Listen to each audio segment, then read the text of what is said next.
Hey guys, I'm Divinity Break. I'm going to be going over main characters, and I'm going to do my personal ranking of what I think they are in order of how good I think they are in general. So starting in last place is Applejack, unfortunately. She's just getting beat up on all the time. So yeah, her flip effect is to when you confront a problem with more points than you need to or more power, you flip her. That's very easy. So considering that, that's actually pretty good. But then when she's flipped, she doesn't really do much. All she does is get stubborn, which doesn't do anything for her, because there's nothing that would exhaust her, except for maybe lead pony badge or flim flam or whatever, which one does it. So, I mean, that's completely useless to her. And also, when one of your friends with his card at home or at that problem is dismissed, you can put it on top of your deck. So, I mean, I don't think that's actually good in any way. Someone can tell me if I'm wrong. There's really just nothing you can use it with, I feel like. It's just undersupported. Now, using it is, like, the only advantage you'd get from this is the fact that it's got free power, so it fills a requirement for something like Big Mac and Men's Apple, which is a great card for winning face-offs, giving you an extra flip and just being powerful. But I mean, besides that, it's just not very good. Next is Pinkie Pie. Now, let me explain. First of all, its flipping condition is fine. You have to confront a problem when your opponent has no friends at that problem, which is not too hard to do, but your opponent can easily stop you just by playing one character down on each problem really quick, and then stopping you from doing it, because if they keep playing characters to each problem, you can't flip your character at all, and that's pretty bad. But otherwise, it's an easy flip, and then once it's flipped, it gets random. Random's fine. I mean, when you flip a 1 power, you can flip again and ignore the 1 power one, which is, I mean, that's okay, but it's not great. It's just messing with luck, and technically you shouldn't be running that many 1 powers anyways. And also, your opponent needs one more colorless to complete a problem that it's at. Getting an extra colorless is not that big of a deal in almost any situation, so that's not that great of an effect.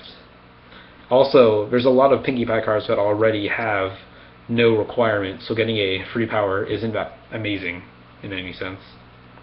But it's still fine, so.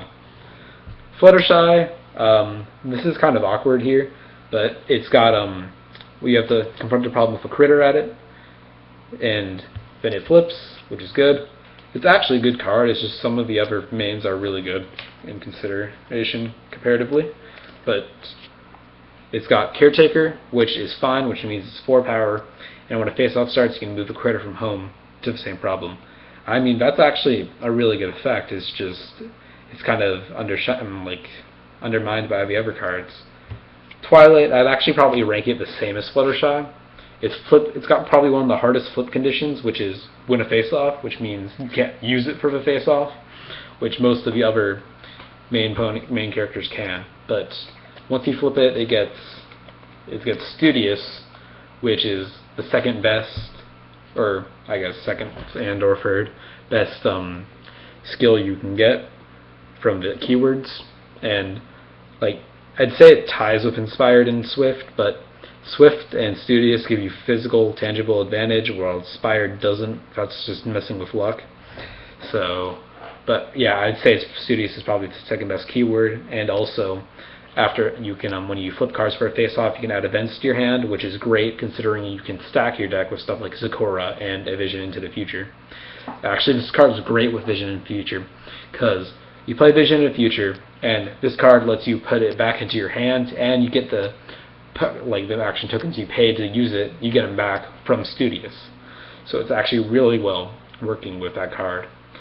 So in general, that's good. Next is Rarity. Its flip condition is to score 2 points, so you can just solve a problem. I mean, if anything, solve it first, or you can go ahead and use Rarity Truly Outrageous if it really comes down to it. And so it's a really easy flip. Then you get Inspired, which is it's a nice effect, definitely. You can stop your opponent from getting something good. You can control their face-off flips. And also, your opponent must pay +1 to move a character to this card's problem. That's also a really good effect, because it stops them from moving their main character as easy. Because if you get this card to a problem as fast as you can, then you go ahead and use his effect and flip it. Your opponent pays free to move their main. That's pretty hefty. That's really good for early game pressure. And if you can get early game striking them down in action tokens, that's really good because it limits them for the entire game. And then the best I'd have to say is Rainbow Dash. It's got one of the weirdest flip conditions is you have to have a Troublemaker, but that's not too hard to do considering you've got stuff like Scootaloo in the deck, which can play you Troublemakers for free. And I mean, if you're going to stall the Troublemaker anyways, then you can take more time to flip your Rainbow Dash. Then once it's flipped, it gets Swift, which is one of the best ability, which is like the best keyword due to the fact that you can have multiple characters with Swift, and you're getting tangible advantage for each one. Where Studious doesn't stack, Caretaker doesn't stack, Random doesn't stack, and Stubborn's just not good. But yeah, also you can pay one more token to move another character, so it's like you're giving Swift to another character as well, which is great. So this card overall, its effect is amazing, and it's okay to flip, And overall, yeah, that's my ranking of what I think they go in for main characters.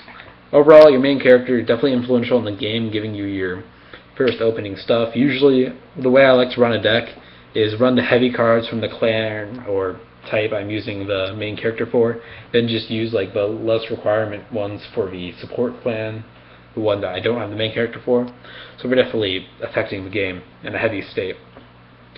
So yeah, subscribe, like, and comment if you want more videos, and see you guys next time.